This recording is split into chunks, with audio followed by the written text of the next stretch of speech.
ஸ்ரீமதே ராமானுஜாய நமக. ஆண்டாள் திருவடிகளே சரணம். நமஸ்காரம். 28வது பாசுரம்.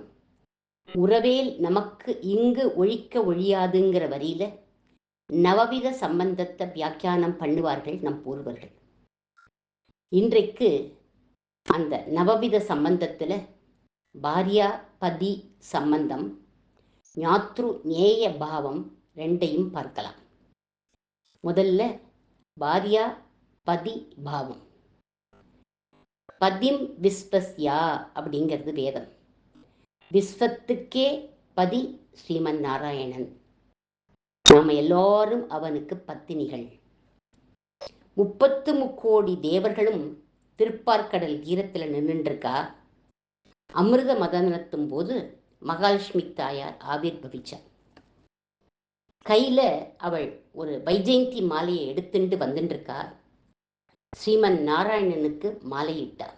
அவனுடைய கழுத்துல போட்டார். போட்டுட்டு எல்லா தேவர்களும் அசுரர்களும் பார்த்துருக்கிற போதே ஸ்ரீமன் நாராயணனுடைய பட்சஸ்தலத்தில் ஏறி அமர்ந்தாள் அப்படிங்கிறது விஷ்ணு புராணம் லக்ஷ்மி கல்யாணத்தும் போது. யயௌ பட்சஸ்தலே ஹரிஹி அப்படிங்கிறது.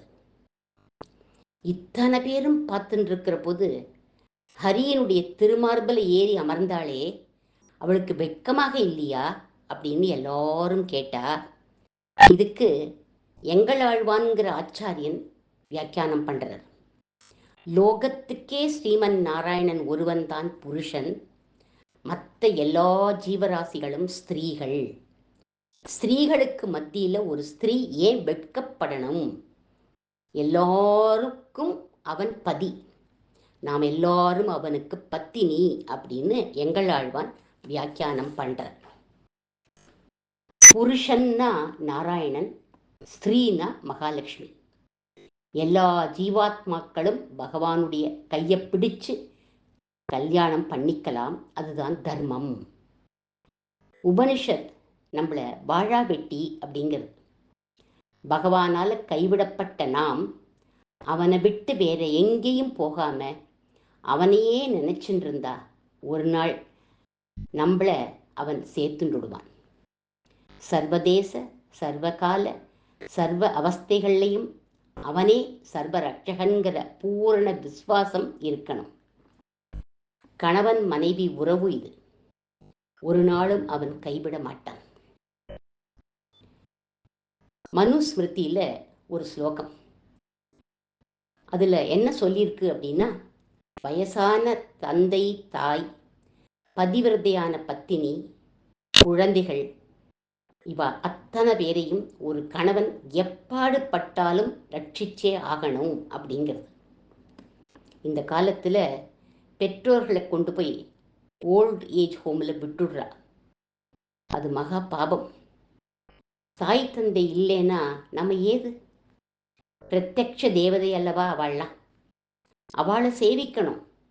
அவாக்கிட்ட அபச்சாரப்படக்கூடாதுன்னு முதல்ல வயசான தாய் தந்தையரைத்தான் சொல்றார் மனு. பகவான் பதி, நாம் அவன் பத்தினி. நம்மை ரட்சிக்க வேண்டிய பெரிய பொறுப்பு அவன் கிட்ட இருக்கிற போது நாம ஏன் கவலைப்படணும்? நம்மோட முழு பொறுப்பையும் அவன் ஏத்துக்கிறான். நாம நிர்பயமா இருக்கலாம்.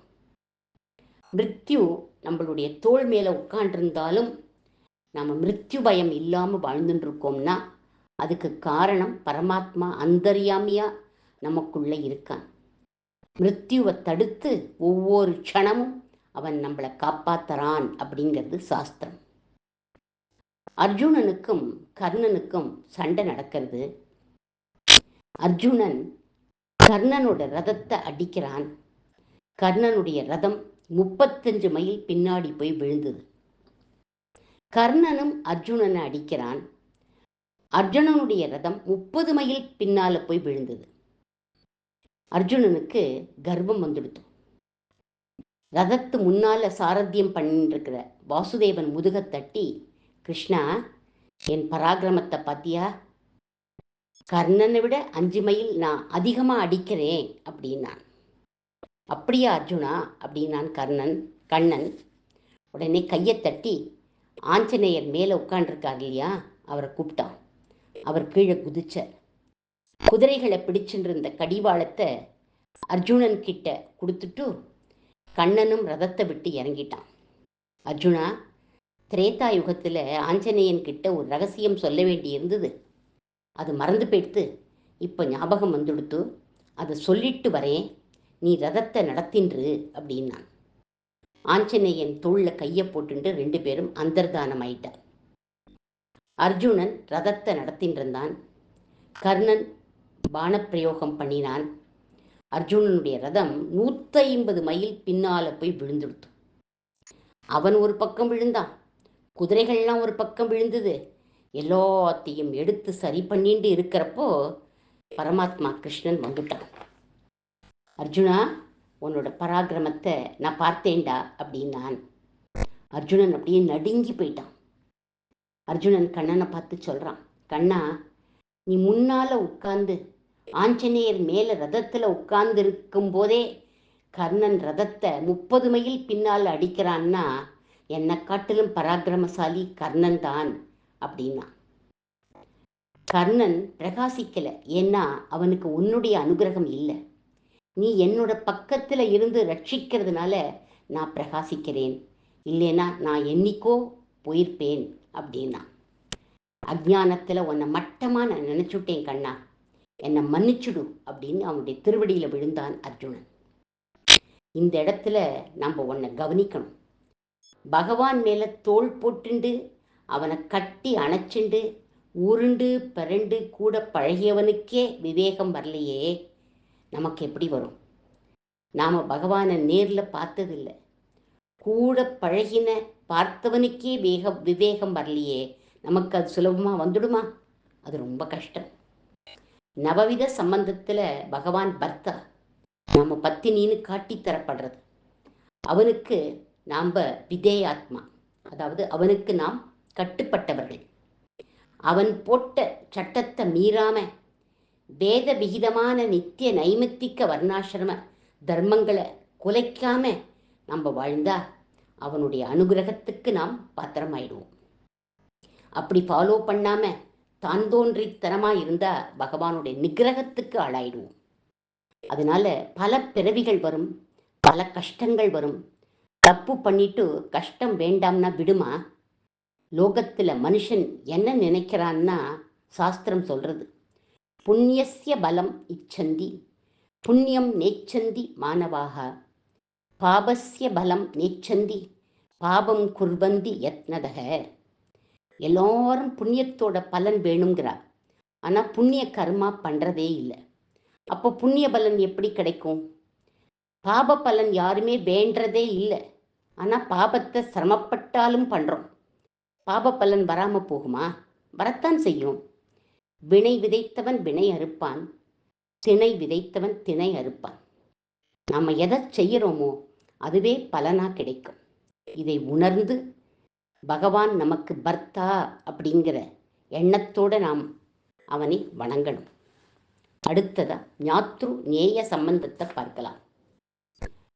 ஞாத்தான்னா அறியப்பட வேண்டியதுன்னு அர்த்தம். One to be known. நேயம்னா அறியப்படும் அறிவு.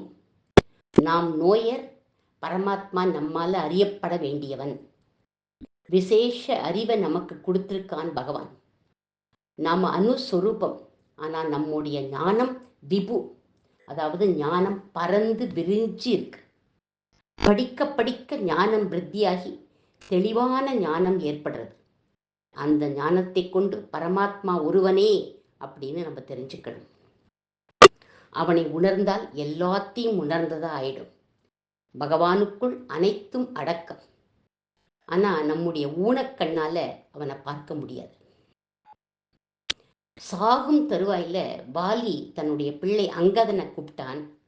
ராமனை காண்பிச்சு, இவனுக்கு மேம்பட்ட ஒரு பொருளும் இல்லை, இவன்தான் மெய்ப்பொருள், இவன்தான் பரபிரம்மம், எல்லோரும் அறியும்படி தன்னை தாழ இட்டுண்டு கீழே இறங்கி வந்திருக்கான். அறியப்பட வேண்டியவன் இவன், இவனை பிடிச்சுக்கோ, இவனை வணங்கு அப்படிங்கிறான். இதை கம்பர் ஒரு பாட்டில் சொல்கிறார், பாலமை தவிர் நீ என் சொல் பற்றுதி ஆயின் தன்னின் மேல் ஒரு பொருளும் இல்லா மெய்ப்பொருள் வில்லும் தாங்கி கால் தரை தோய நின்று கட்புலர்க்கு உற்றது அம்மா மால் தரும் பிறவி நோய்க்கு மருந்து என வணங்கு மைந்தா அப்படிங்கிறான். இந்த உறவைத்தான் ஞாத்ரு நேய சம்பந்தம் அப்படின்னு சொல்கிறோம். நவவித சம்பந்தம் நாளையும் தொடரும். ஆண்டாள் திருவடிகளே சரணம்.